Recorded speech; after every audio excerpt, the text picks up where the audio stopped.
Hey everyone! This is Pause or Repeat. Here we figure out whether a game is really worth your time and money. Today's game is Viewfinder.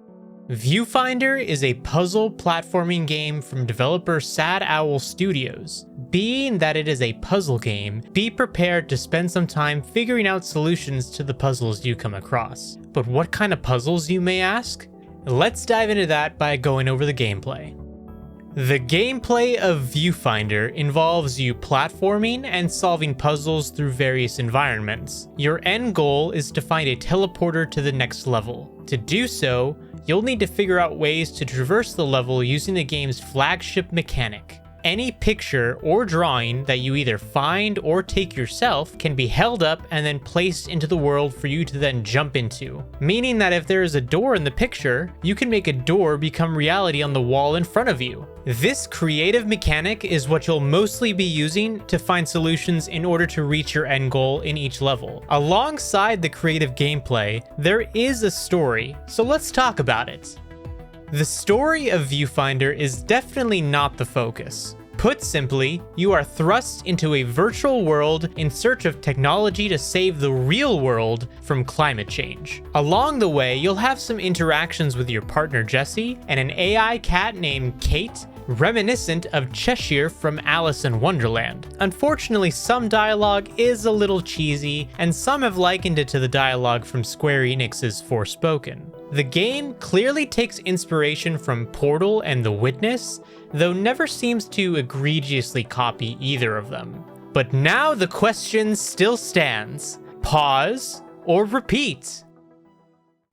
Alright, Viewfinder. This game I have been following since so long ago. I've been following the development from the indie developer on Twitter, and I'm actually really excited that it came out finally, because I always thought that from the first time I saw that mechanic of being able to jump into a photo, I thought that was so creative, and it's really something that I feel like only could be done by an indie developer, in the sense of like I think that a AAA studio would kind of maybe not want to even try this in the first place. But they did a good choice in doing that and then making that the big flagship mechanic as to what kind of carries the gameplay through the entire game. And they took a lot of inspiration from two games that I really loved, which was, like I said in the video, Portal and The Witness, which is another like wandering around puzzle style game.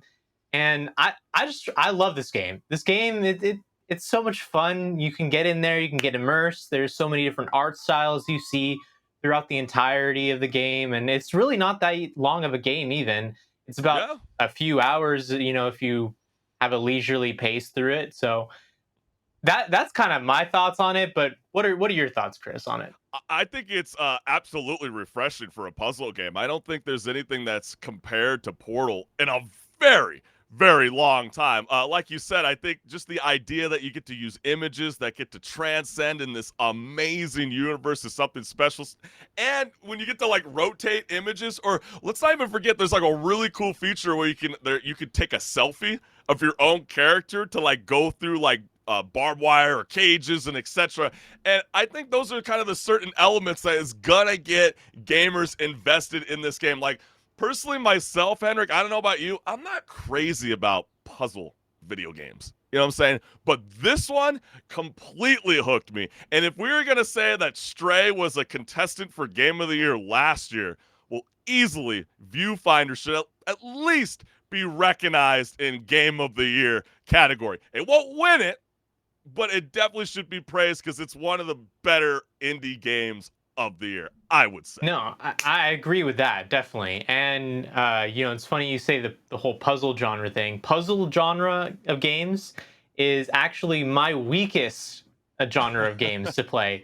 Like, I mean, maybe part of it is like if I'm playing a first-person shooter or something, and then a puzzle shows up, like I'm just not in the mindset to try to figure out something.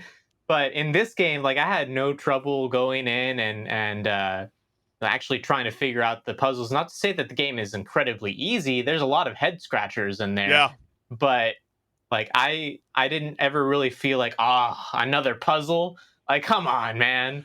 Like Well, it actually it challenges you, but also keeps you invested.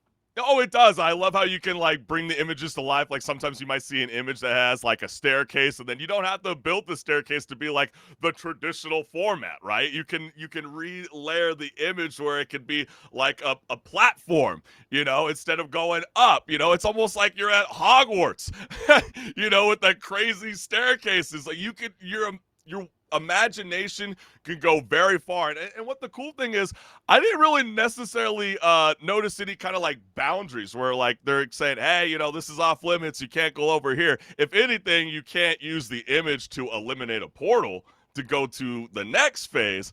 But because Viewfinder makes it seem like you can do a lot of things in this environment, for me, HenricK, it's a definite repeat. You're going to want to play this game twice. No, I agree. I think that because there's so many different ways to approach these solutions, like it definitely is a repeat for me as well, especially because, on a second repeat, you can go through and actually do more exploration, find these little collectibles that they hide throughout the levels, and that is another reason to replay the game in the first place if you didn't collect all those in the first time. But I will say there is one thing I will knock it on, and it is that the game is fine, but the storyline, it's kind of it's like not entirely there, which Yeah. is fine. But the one thing that a lot of people were really miffed about was the dialogue. It was very much like I was saying in the video. People were comparing it to Forspoken, where Yeah. it's just like, "Whoa, did I really just do that?" Like it's just really cheesy, and it didn't really bother me too I much. think I think they wanted to like not focus so much on the story mode because they really wanted you to kind of let your imagination kind of explore. Yeah, you might get like little hidden, Easter eggs to kind of get a sense of like what's going on in the world, but they didn't really want you to take that experience away from you. You know what I'm saying? It's not like an Alan Wake, game where you Yeah, really want to yeah. invest and try to dive deep and really kind of explore. This is not really that style of game. But if you're a puzzle fanatic and you're looking for something that's very relatable to, I would say, Portal, this game's for you. I can agree with that, and I do agree with the comments about the story not really being fleshed out because they want to leave things to the imagination, interpretation for the audience, and I think that is something to be said as well. Honestly, so yeah, Absolutely. honestly, for me, it is a repeat.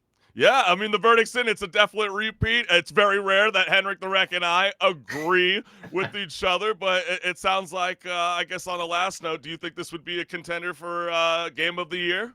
Could this be I the do think sleeper? it would be. I considering Stray got Game of the Year nomination last year, I think this definitely could be. And considering how much like media publication, how many publications were actually reviewing this and like talking about it, I think that it has a chance to even be nominated this year. Yeah, I mean, hey, listen, we're going to be pulling up this clip. When we go back to November, we're going to be like, see, we told y'all. We So told you. we told you.